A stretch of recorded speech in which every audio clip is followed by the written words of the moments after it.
नमस्कार बंधुरा केमन आछो तोमरा सबाई आशा करी सबाई खूब भालो आछो। शुभमिता ब्लगे सबाइके स्वागत जानाई। आज के तोमादेर साथे माछेर डिम सेद्धर कषार रेसिपि शेयर करब। खेते किन्तु असाधारण हय एई माछेर डिमेर कषा।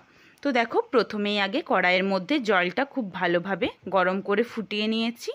एरपर दियेछि माछेर डिम रयेछे 150 ग्राम, रयेछे माझारी साइजेर एकटा टमेटो, छोटो साइजेर एकटा पेঁয়াজ और दिएछि अल्प आदा अल्प रसुन।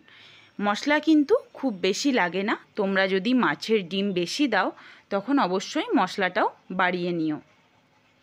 एरपर मिडियाम आँचे 4 থেকে 5 मिनट धरे सेদ্ধ करे निते हबे, ढाका देওয়ার दरकार नेই। एभाবে किन्तु आस्ते गन्धटा पुरोटाई चले जाए माछेर डिमेर। जारा माछेर डिम आस्ते गन्धर जोन्नो खेते पारो ना ताराओ खेते पारबे। देखो माछेर डिमटा किन्तु एइभाবে उल्टे दिते हबे। 2 থেকে 3 मिनट पर उल्टे दिलाम, एरपर आरो 2 থেকে 3 मिनट होते देब। खूब भालोभाবে किन्तु सेদ্ধ हये गेछे। एरपर तुले निচ্ছি। देखो टमेटोटा किन्तु फेटे गेछे। 4 থেকে 5 मिनट आमार हये गेल। एरपर जल झरिए माछेर डिम पेঁয়াজ आदा रसुन सबगुलोई तुले नेब।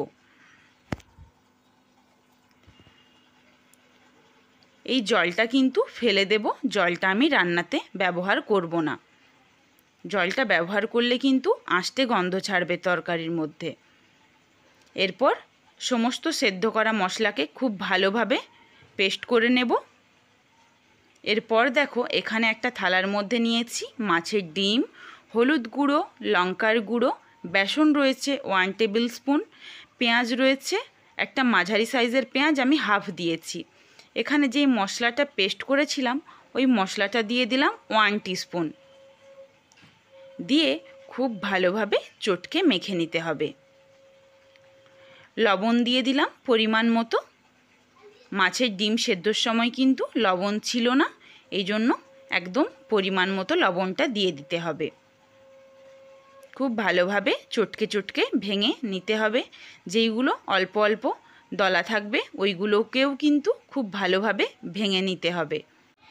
বাড়িতে কিন্তু সবাই একবার এইভাবে বানিয়ে দেখো, অসম্ভব সুন্দর লাগবে খেতে। কোনো আষ্টে গন্ধ ছাড়াই হবে মাছের ডিমের বড়া। চলো খুব ভালোভাবে চটকে চটকে মেখে নিই, তারপর ফিরে আসছি।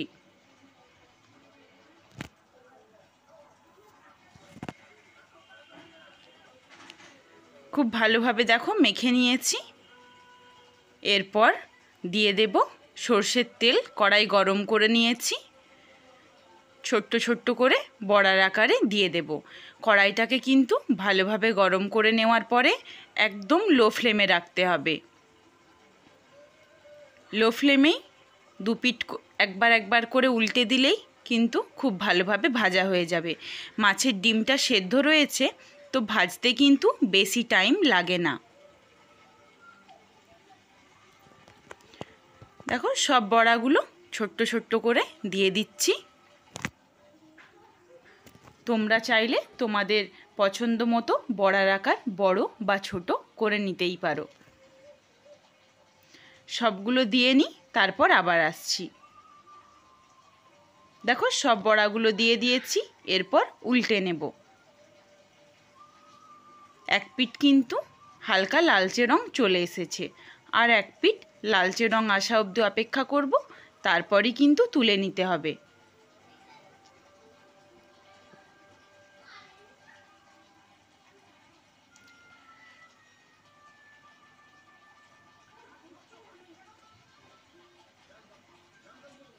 চলো আবার সবগুলো উল্টে নিয়ে ফেরত আসছি। দেখো সবগুলো উল্টে নিয়েছি, আর এক পিঠও হয়ে গেছে। এরপর তেল থেকে তুলে নেব।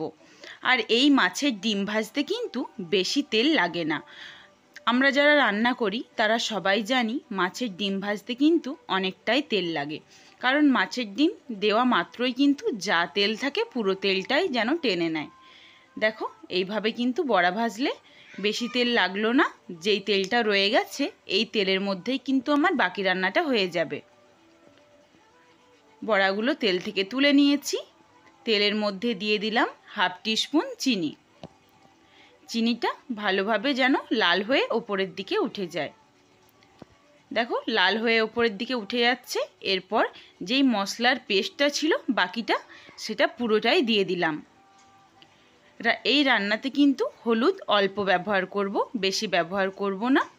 কারণ দিয়ে দিলাম দেখো আগে অল্প হলুদ, দিয়ে ভালোভাবে নেড়ে চেড়ে কষিয়ে নেব যতক্ষণ না তেলটা ছেড়ে যায় মশলা থেকে।